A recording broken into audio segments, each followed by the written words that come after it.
as I mentioned, the EEOC has continued its emphasis on accommodating pregnancy-related limitations under the ADAAA and the Pregnancy Discrimination Act. In 2016, the EEOC recovered more money for alleged pregnancy discrimination claims than ever before. And the reason why employers really need to be mindful of these cases is that they're very costly to defend individually, which makes proactive prevention efforts very valuable. There's a recent case where a Florida company just paid the EEOC $100,000 to settle a pregnancy case that could have easily been prevented with adequate training. In that particular case, an applicant had responded via email to a job posting and was encouraged, and then had a conversation with the direct supervisor and informed, after asking about what leave benefits they had, that she was expecting. And shortly thereafter, she received an email thanking her for her interest, but saying that they needed a position, they needed someone for the position long term, and they thanked her for letting them know beforehand. So essentially flagged for her that they were not going to continue in the job application process with her because she had disclosed that she was pregnant. So first, we'll just address the requirements of the Pregnancy Discrimination Act, and we will move on to the intersecting obligations of the ADAAA and the FMLA. So under the Pregnancy Discrimination Act, women are protected from discrimination based on pregnancy, childbirth, or related medical conditions. This discrimination, as mentioned before, is a form of sex discrimination that's prohibited by Title VII. Pregnant women who are able to work must be permitted to work on the same conditions as other employees, and when they're not able to work for medical reasons, they must be accorded the same rights, leave privileges, and other benefits as other workers who are disabled from working. In other words, a pregnant employee must be treated the same as a non-pregnant employee who is similarly situated in her ability or inability to work. It's important to note that the Pregnancy Discrimination Act doesn't require special treatment or preferential treatment, and it's best to think of it just like you think of other protected classes under Title VII. So no discrimination, harassment, retaliation. The Pregnancy Discrimination Act was really not an expansion of rights, or nor did it create a different analysis, but what it did was expand the protected classes to include women based on pregnancy, childbirth, or related medical conditions. So the PDA protection includes current pregnancy, past pregnancy, potential or intended pregnancy, or medical conditions related to pregnancy or childbirth. In the fiscal year 2015, there were 5,342 charges alleging pregnancy discrimination. And if I can talk just briefly on what each of these different subcategories means. So a current pregnancy is going to be the most familiar form of pregnancy discrimination. The employer must either know the employee is pregnant, or it could be obvious that the employee is pregnant. But in either case, the employer cannot refuse to hire, fire, or take any other adverse action because the woman is pregnant, without regard to her ability to perform the duties of the job. Another aspect of pregnancy discrimination is past pregnancy discrimination. Most likely, these claims aren't going to occur or be successful unless there's a close tie in time between when the past pregnancy was and when the adverse employment action occurred. The other subcategory, potential or intended pregnancy, this often arises in the reproductive risk, which we'll discuss more thoroughly in a moment. But essentially, if an employer knows that a woman intends on being pregnant, if they have concerns about the environment in which she'll work, they cannot take any adverse employment action based on the woman's intended pregnancy. Medical conditions related to pregnancy or childbirth, we will delve into that a little bit more thoroughly here in a moment. But those are often going to come under the PDA and under the ADAAA, but are more broad than one might think. So it's important to keep in mind that employer actions still violate the law. So a lot of these cases surrounding the reproductive risk or medical, an employer might take an action intending to help the employee, but those well-intentioned efforts can still be discriminatory if they are based on stereotypes or unsupported assumptions associated with pregnancy and job capabilities. So let's talk about this in a real-world context. This is a scenario where the Pregnancy Discrimination Act would be implicated. So let's imagine that Jane is our employee, and she advised her supervisor she was pregnant. She had to be absent several days because of a stomach flu, and then soon after that developed complications arising out of her pregnancy because she was dehydrated, which resulted in low amniotic fluid, which resulted in her being out of the office for an additional 2 days. So when Jane returned to work, her supervisor said he needed an employee who would not have attendance problems, and Jane was terminated. So is Jane protected under the Pregnancy Discrimination Act, and did the employer discriminate against Jane? Well, the first question one would want to ask in this scenario is what policies does the employer have and whether those policies were violated. For instance, is there a no-call, no-show policy? Did Jane properly communicate to her employer? Is there guidance and a policy about the way in which she must communicate with her employer? The second question you would want to know in analyzing this scenario is what is the practice regardless of what the policies say. So does Jane's supervisor regularly allow employees to take days off work when they have flu-like symptoms? And does that supervisor treat other employees similarly when they return from work, questioning them about their regular attendance? So essentially what Jane has here is a week-long absence with, it appears, some communication with her supervisor related to her need for those absences. It is unlikely that the employer regularly enforces a strict absentee policy that they could demonstrate and justify terminating Jane for her absences. So given those assumptions, without having full facts here, it's likely that Jane would be protected under the Pregnancy Discrimination Act and have a good claim that she was terminated for some other reason than a legitimate business reason, such as meeting someone who was always in attendance at work.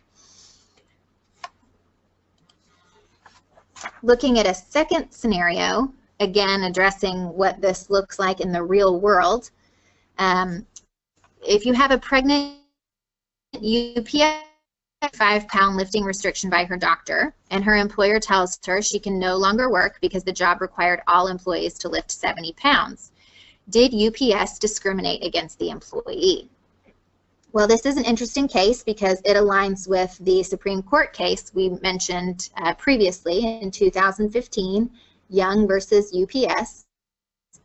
And in that case, the United States Supreme Court found a pregnant employee must first demonstrate that she requested an accommodation that was not provided, but that accommodation had been employees similar in their ability or inability to work. While the employer tried to articulate legitimate non-discriminatory reasons for refusing to accommodate her, the United States Supreme Court articulated some concern that UPS was actually providing more favorable treatment to some employees whose situation couldn't reasonably be be distinguished from the pregnant employee. And in that case, the United States Supreme Court said that she'd created a genuine dispute of material fact, which allowed her case to proceed forward, giving her the opportunity to put her case in front of a jury as opposed to being dismissed at a summary stage of the case. So in this instance, there's again lots of facts that would have to be determined about the employer's policies and the employer's practices before deciding whether discrimination occurred. But the point here for supervisors and managers is to recognize that pregnant employees must be treated similarly to other employees who have limitations that might impact their ability or inability to work.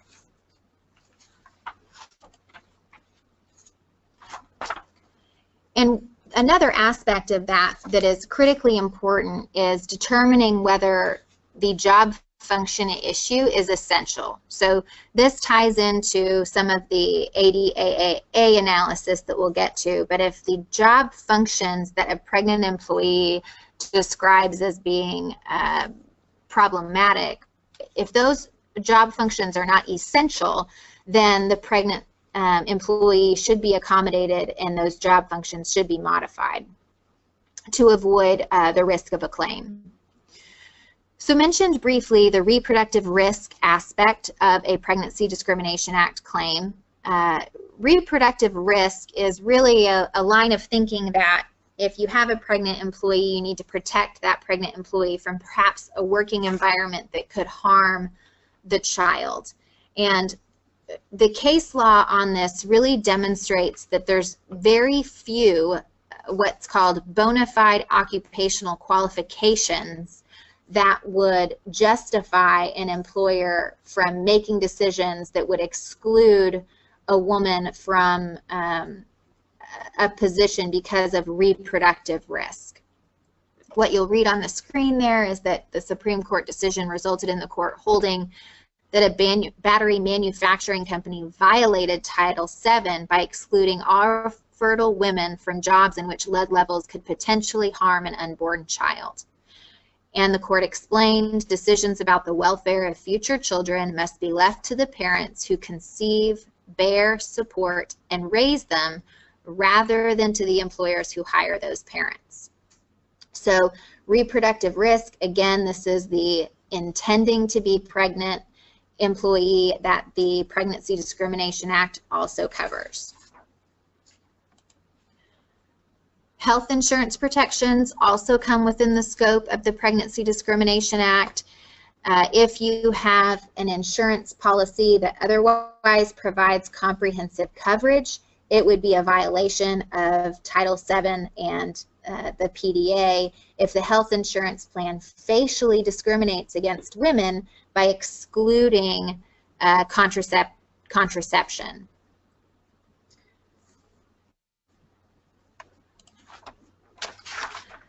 We also touched on what medical conditions are related to pregnancy, which are also protected by the PDA.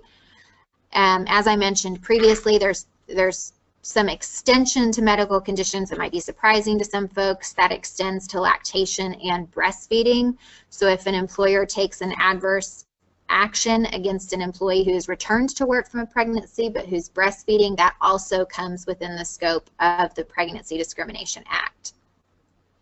As you'll see on the screen, an employee must have the same freedom to address such lactation-related needs that she and her coworkers would have to address other similarly limiting medical conditions.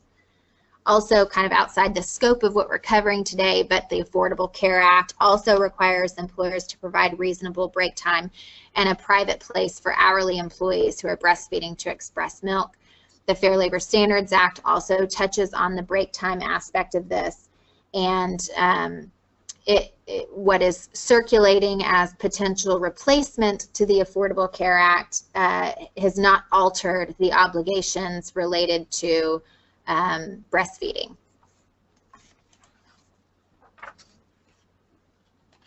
So the Pregnancy Discrimination Act, just like other Title VII claims, really occurs in two separate forms: disparate treatment and disparate impact. Disparate treatment is the intentional discrimination based on a clear discriminatory motive or one that is inferred from the facts and circumstances. This includes harassment, and it also protects workers with caregiving responsibilities. An employer who seeks to show exclusion of pregnant or fertile women as a bona fide occupational qualification must show that the pregnancy actually interferes with a female employee's ability to perform the job.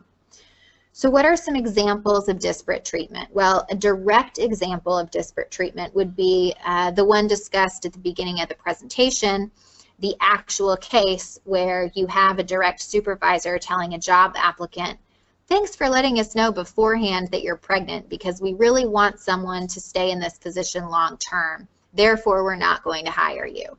That is a direct example of discrimination under the PDA. An indirect example might be close timing. If an adverse employment action occurs in significant temporal proximity to a woman announcing to her supervisor that she's pregnant or requesting some type of accommodation because of a pregnancy, that all of that can allow an employee to establish an initial claim of pregnancy discrimination. Where most employers get tripped up on pregnancy discrimination claims is in the sphere of harassment, where comments are made that are perceived as negative and hostile, name-calling, unwelcome jokes, offensive comments.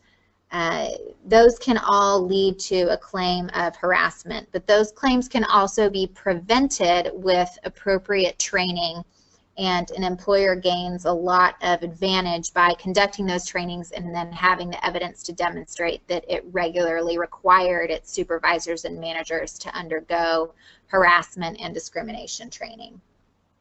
So another aspect of the disparate treatment claim can arise with respect to caregiver responsibilities. An employer violates Title VII by denying job opportunities to women or reassigning women returning from leave to less desirable work based on stereotypes or false assumptions. And as a result of that, employers should be very mindful to grant caregiving leave equally to men and women.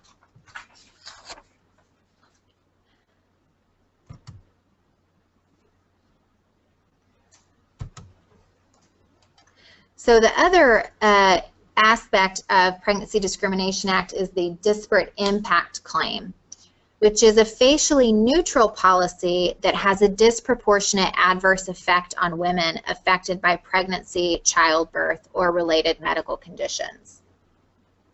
Lactation could come under the scope of this as well if there's a facially neutral policy that has a disproportionate adverse effect related to break times. There's a variety of different settings in which a disparate impact claim may arise, which could mean that an employer might still be liable if there's a less discriminatory alternative that meets the business need and the employer refuses to adopt it. So what is a good disparate impact example? Let's say our employee named Anne applies for a warehouse job, and at the interview, the hiring official told her that the job required her to be able to lift 50 pounds. And she indicated that she could not meet the requirement because she was pregnant. And then subsequently, Anne wasn't hired. Well, if the evidence shows that the lifting requirement disproportionately excluded pregnant applicants and was not necessary, then the employer could have a disparate impact claim under the Pregnancy Discrimination Act. Which these two aspects of Pregnancy Discrimination Act claim, disparate impact and disparate treatment, are worth mentioning in the context of the Young versus UPS case. Because under Young versus UPS case, as opposed to a disparate impact claim, really she had asserted a disparate treatment claim for failure to accommodate her under the Pregnancy Discrimination Act. What Young demonstrated in that case was that other workers were accommodated and the weightlifting restrictions of her job were lessened for other employees, and that their policy of not allowing other workers to have lighter duty was disproportionately burdensome to pregnant workers, which sounds very much like a disparate impact analysis. But it's worth noting that this was under disparate treatment, and when the Supreme Court decided that case, they added a layer to the McDonnell-Douglas burden-shifting framework that should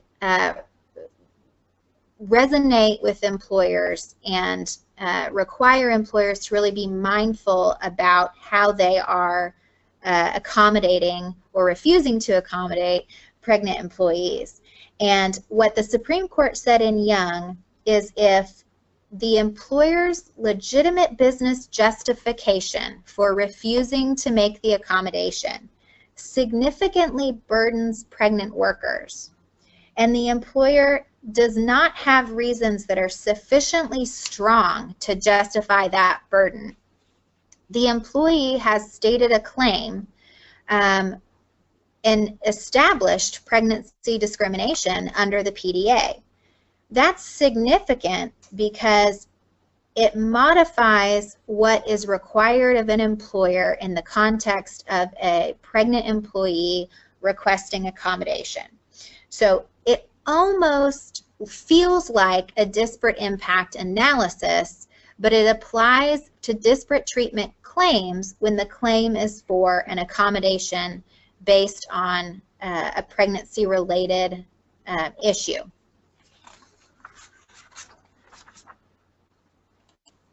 Another aspect of the Pregnancy Discrimination Act deals with parental leave.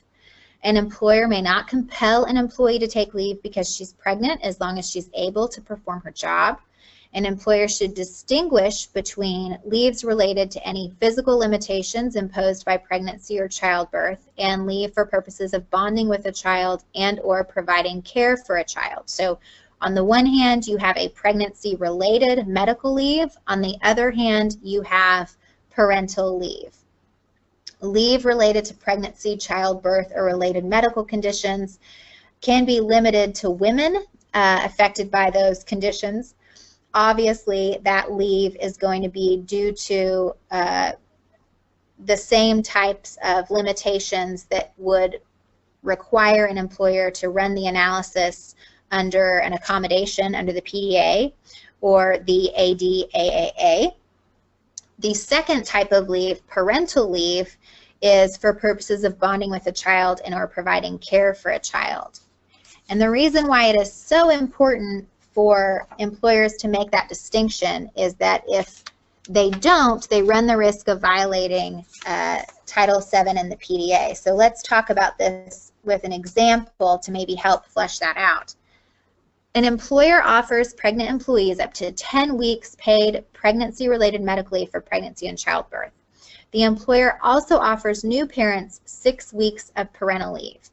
Can the mother combine the leave and take 16 weeks even if a father only receives 6 weeks under the employer's policy? Yes, and the reason for this is because the woman is being treated, is being provided a leave related to her pregnancy-related medical leave, and then as a woman who's going to be a caregiver, she is being provided the same amount of time for parental leave as the father to bond. So that is not a violation of Title VII because women and men are both receiving the same amount of parental leave, and the reason that the woman would be entitled to additional leave is solely related to her pregnancy-related medical needs.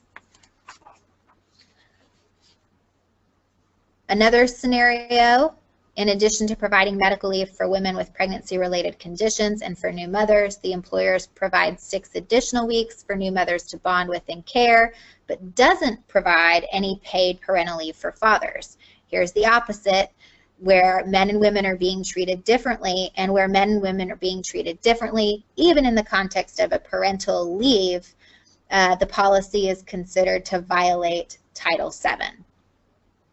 So that is a quick run through of the Pregnancy Discrimination Act and what it covers. And we're going to turn now to how the Pregnancy Discrimination Act intersects with other laws such as the ADAAA, and talk about what additional obligations that imposes on employers. It's interesting to note the Young decision was really quite critical because it was decided before the ADAAA became effective.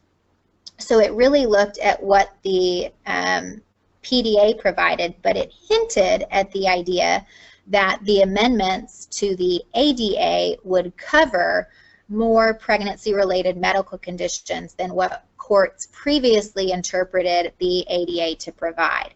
And Paula Williams, my colleague, is now going to tell you about those distinctions and how the ADAAA adds another layer to this analysis.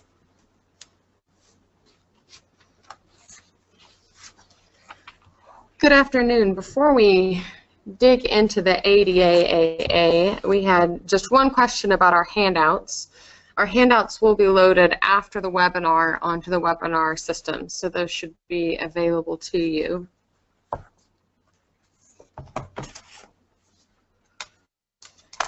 We're going to start our look at the ADAAA by looking at another scenario which we'll return to. So in this scenario, we have a certified nursing assistant who is 13 weeks pregnant and provides a doctor's note restricting her from lifting more than 25 pounds, very common.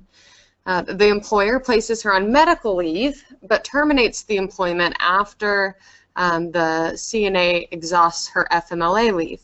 So our questions, our relevant questions under the ADAAA is whether the CNA was entitled to reasonable accommodation. And then we will touch back on the PDA when we answer this in a few moments, just to see how these regulations intersect.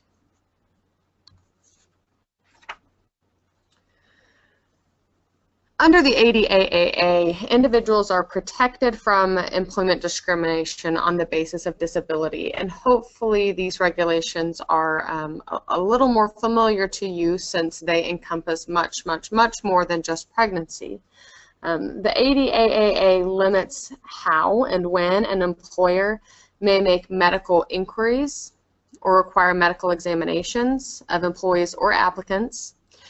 And importantly for our discussion today, it requires that an employer provide reasonable accommodation for an employee or an applicant with a disability. Now, your managers, and there may be managers on the call or on the webinar, we always want to focus solely on performance and behavior without delving into pregnancy or related pregnancy disabilities, except when you're responding to a request that's made by an employee. And as part of perhaps a deeper dive into the ADAAA, what constitutes a request is sometimes not an easy answer.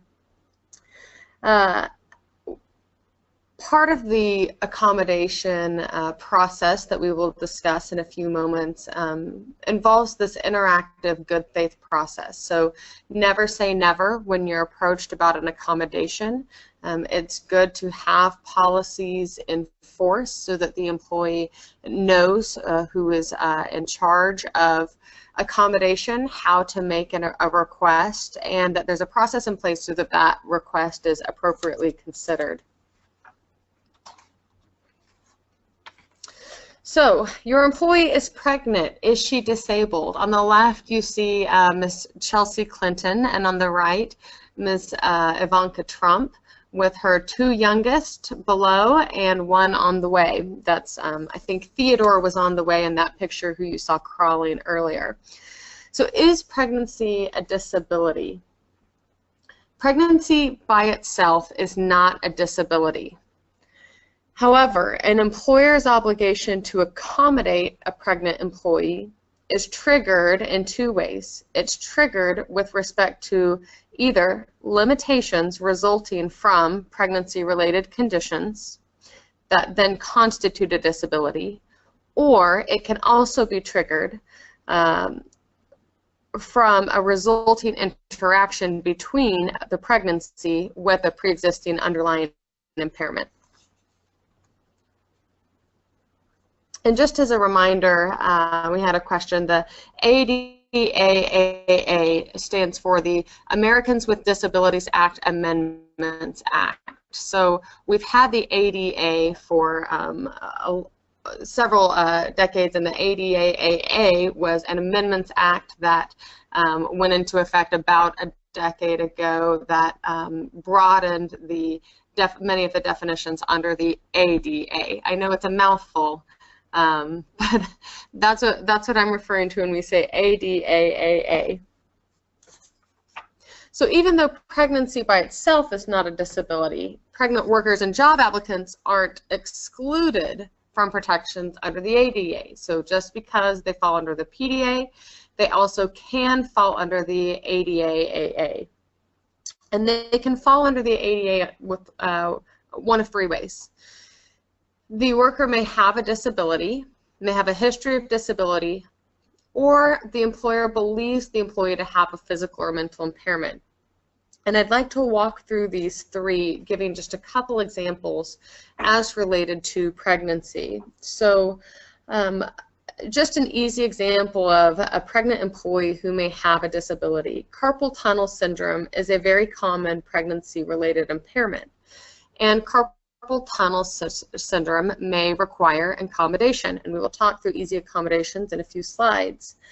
Some courts are split on whether pregnancy-related disabilities may be too temporary to be considered a disability. And so when we're looking at pregnancy-related disability, whether it's something that's lasting a day or a week or a month or longer is part of what we consider. The second, a history or record of disability. This is probably not seen quite as much, but if a job application requires an applicant to disclose medical history, if it's a job that involves a physical aspect, and an employee discloses that she had gestational diabetes 3 years ago. Well, just by its very name, gestational diabetes occurs during gestation. Once the woman has the baby, the diabetes resolves. And so it would be inappropriate and illegal for the employer to take any adverse action, including not hiring that applicant or not considering that applicant, just because she had disclosed a pregnancy-related disability that is not a current impairment and, moreover, doesn't have any effect on her ability to perform the job. And then finally, an employee that's believed to have a physical or mental impairment. A classic example here is a manager who reassigns an employee who has a very physically demanding job to an administrative paperwork position. And this example is taken from a case where the pregnant employee was reassigned to a position that was considered make work. It was a less desirable position.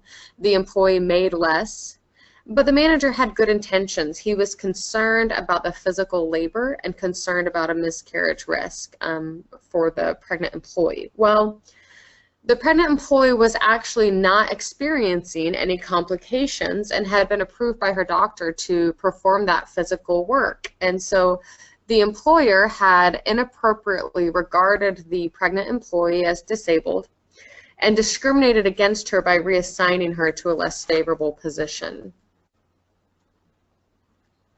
All right, next I have a quick video if we have any fans of The Office.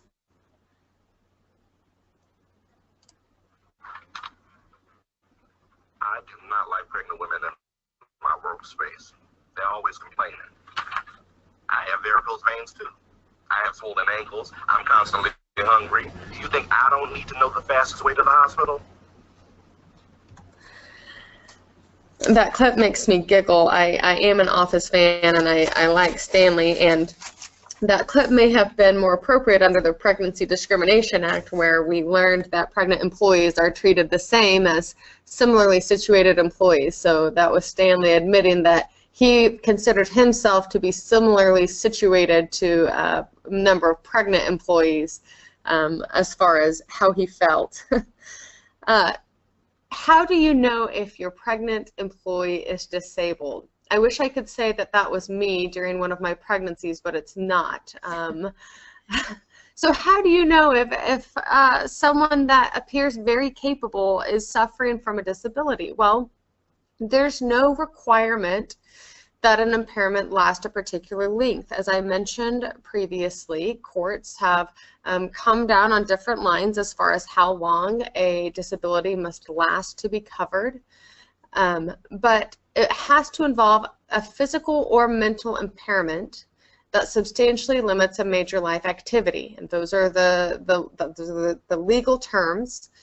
Some physical examples are walking, standing, lifting. Those will likely be obvious.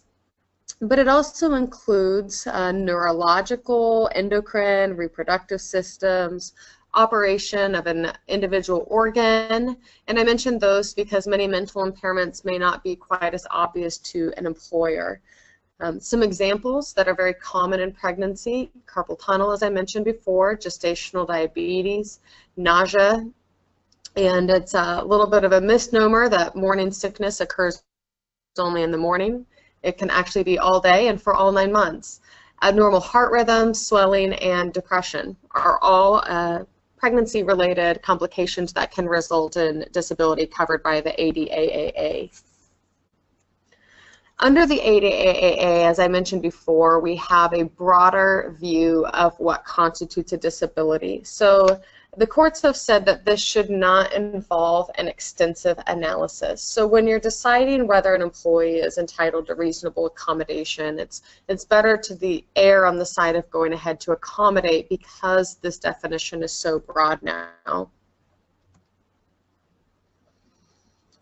Again, I'm amazed at this person in this picture, but she could have a pregnancy-related disability under the Act. Again, not all of them are seen visually. Some of them are mental impairments. Here are some additional examples of impairments that may require accommodation, and accommodation like taking early leave, requiring physical therapy, requiring visits to the ER, or even bed rest that requires some leave accommodation. So let's do another quick scenario. In our employee's 5th month of pregnancy, she's developed symptoms of preeclampsia. Those are high blood pressure, severe headaches, abdominal pain, nausea, dizziness, and her doctor orders her to remain on bed rest throughout the rest of the pregnancy. Well, first, does she have a disability? Does she still have a disability even if on bed rest her symptoms are alleviated? And then must the employer accommodate? Well, first, we know that pregnancy in itself is not a disability, but these facts indicate that the employee has a physiological disorder, here preeclampsia, and it significantly limits her ability to stand, sit, walk, based on severe headaches, dizziness, nausea. Those could reasonably interfere with physical impairments. But then we also have an indication that functions of her cardiovascular system are implicated, high blood pressure. So yes, the employee has a disability.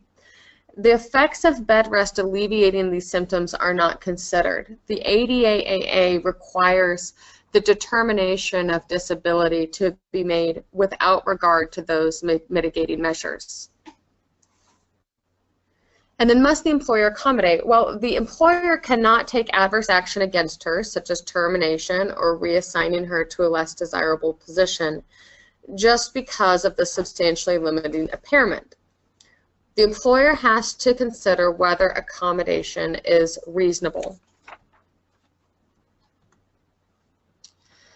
Whether an accommodation is reasonable involves a consideration of whether a change can be made in the workplace to the way things are customarily done, And the employer has to consider whether it would result in undue hardship, meaning it would require the employer to put forth significant difficulty or expense.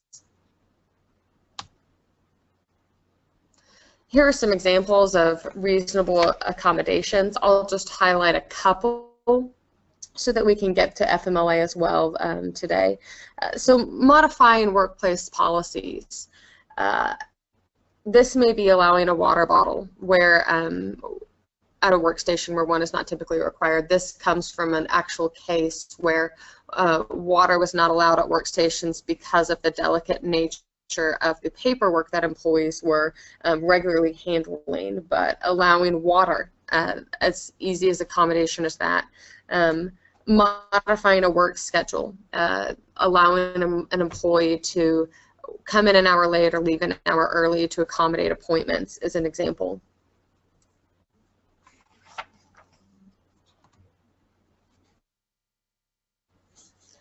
So let's return to our scenario 6. Does the employer have to accommodate? Well, the employer would need to grant leave to accommodate the bed rest and grant additional leave if it would not cause an undue burden. So based on the nature of the employer, its size, it would need to determine if that constituted an undue burden. But in addition to the ADAAA, the employer has to consider the PDA, which Ellen covered. The employer has to consider whether it would give leave to a similarly situated employee. And then finally, if the employee falls within the confines of the FMLA, which will be discussed in a few moments, the employee may also be permitted to take FMLA leave.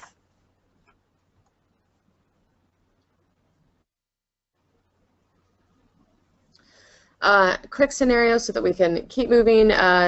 Employee has been successfully managing a disability with medication for several years, but she stops taking the medication when she becomes pregnant, which results in fatigue and the need for more frequent breaks. Must the employer grant her accommodation? Again, absent undue hardship, the employer would need to grant the accommodation based on the employer's size. I would say it's likely that just a request for more frequent breaks is likely a request that should be accommodated. The employer also needs to consider whether it would allow more frequent breaks to an employee that's experiencing those symptoms, fatigue, who's not pregnant, who's requesting similar accommodation. And returning to our scenario we started with. So is the certified nursing assistant who was 13 weeks pregnant had a doctor's note restricting her from lifting more than 25 pounds. Is she entitled to reasonable accommodation? Here the answer is probably not. We don't have any indication that she has a disability because so far we only know that she's pregnant. And a restriction from lifting more than 25 pounds is just a common restriction for pregnancy alone. So absent facts that indicate that she has some condition in addition to pregnancy, we don't have any other facts that entitle her to accommodation. But is she protected from termination under the Pregnancy Discrimination Act? Yes. So as Ellen covered just a few moments ago, the nurse would be protected from termination if the employer would treat another employee who's not pregnant similarly by not terminating that employee or accommodating that employee. 2016, an election to remember. This is our segue into the Family Medical Leave Act. Not for the reason you think. I don't know if everyone is aware that the Clintons and the Trumps were together at the Trumps' wedding several years ago. But 2016 was a special election because both candidates, Secretary Clinton and Donald Trump, President Trump, both had, as part of their platform, they advocated for paid family leave, and their policies differed, but most recently, President Trump advocated paid leave in a proposed budget that he made for 2018. And in that proposed budget, he had 6 weeks paid maternity and paternity leave, covering mothers, fathers, and adoptive parents. Now, as we know, Congress holds those purse strings, so it's yet to be determined whether they will enact that legislation and fund that.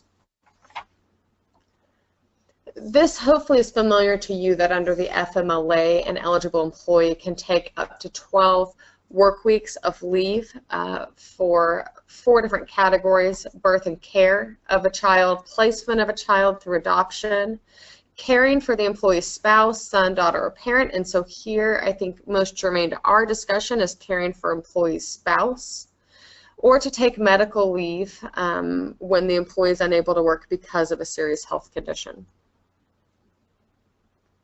Importantly for your purposes, an employer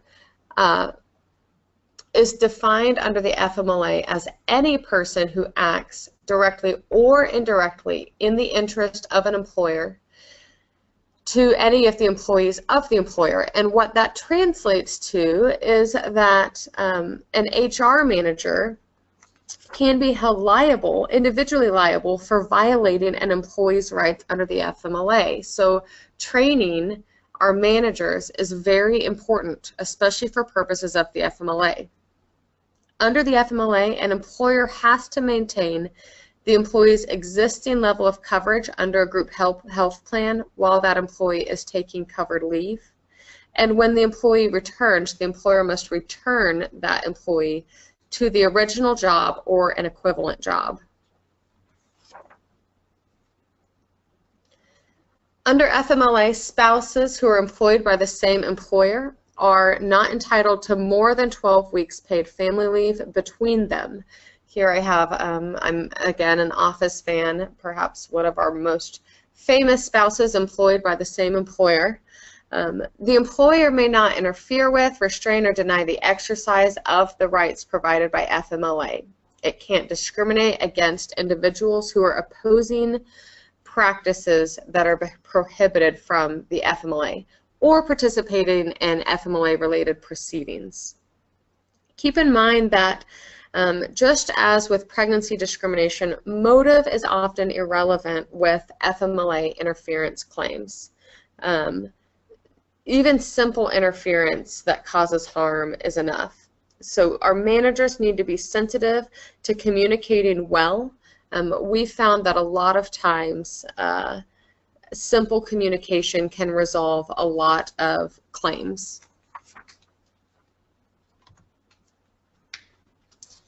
FMLA also provides additional protections to breastfeeding employers by requiring reasonable break time to express milk until the child's first birthday. So again, we're not just talking about pregnancy here, but this is even post-pregnancy when the employee returns from leave.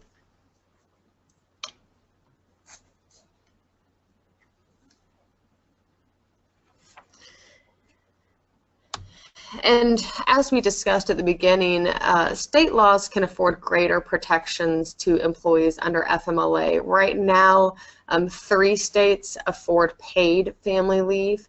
I think New York is going to offer paid family leave very soon, and so right now that's not an issue in Oklahoma, but it could be in the future if Oklahoma decided to enact its own policies that provided more protections to employees. So I'd like to end with just a few best practices for you all. First, and I think perhaps most importantly, is to develop, distribute, and enforce a strong policy based on the requirements we've discussed today. And those 3 prongs are very important. We regularly work with employers here to develop those policies, to develop strong policies that are appropriate to your business and your employees. We regularly review handbooks and provide recommendations about policy revisions and can provide revisions for you to the extent that handbook needs to have an update applied to it. But also enforcing those employees. So you need to have the policies, you need to make sure the employees know about the policies, and then they have to be enforced because our policies are only as good as they are enforced. We need to make sure that employees know where to report violations of any of these acts, know where employees can go to request accommodations. Training managers and employees. Again, we regularly work with companies training managers, tailoring presentations like these to your business and your managers and your employees. working with you to make sure the managers are aware and have the tools they need to be your best first line of defense and when it comes to properly addressing these situations. Responding to complaints both efficiently and effectively, so we don't want to just be quick when we respond to complaints under these regulations, but we also want to make sure that we're thorough, that the employees feel like they are heard, and that the employees know that they are protected from any retaliation. I should also mention that as another plug, we also regularly assist employers with investigations and resolving complaints and trying to diffuse situations before they become something that is a claim that no one wants to see litigated in court. A few more best practices. Don't ask an applicant or an employee's pregnancy status, children, or plans to start a family. I don't care if you're interviewing the mother in this picture who has 19 children. Let's not have it be a part of that applicant's job interview. Applying job standards and employment policies consistently, and then, as you've heard multiple times, document all of your employment decisions.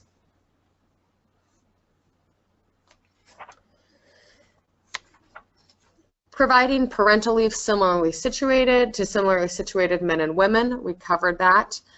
Reviewing any restrictive leave policies to make sure that they aren't, that they're necessary for your business. Protecting them against unlawful harassment, as Ellen mentioned, it's important to not just train managers, but to train employees about harassment, what it is, what not to do, how to report harassment, and providing equal opportunity to participate in high-profile work assignments to both pregnant and non-pregnant employees. Finally, having a process in place for considering reasonable accommodation requests, making sure you state the availability of accommodating explicitly in the policies that you have, and if you can't provide accommodation, making sure that there's very clear communication about why that accommodation can't be provided, and even offering alternative accommodations. If you want to see some other resources that we mentioned today, here are a couple links that you can click on that are provided by the EEOC to provide more information. And again, if you have any questions about the items we've covered today, please let us know. We're out of time for today, but please feel free to contact myself or Ellen. We'd be happy to discuss these topics more with you, or how we can help you train your employees or develop your policies. And the handouts that you've seen today will be available on the webinar platform. And thank you for joining us, and we look forward to visiting with you again soon.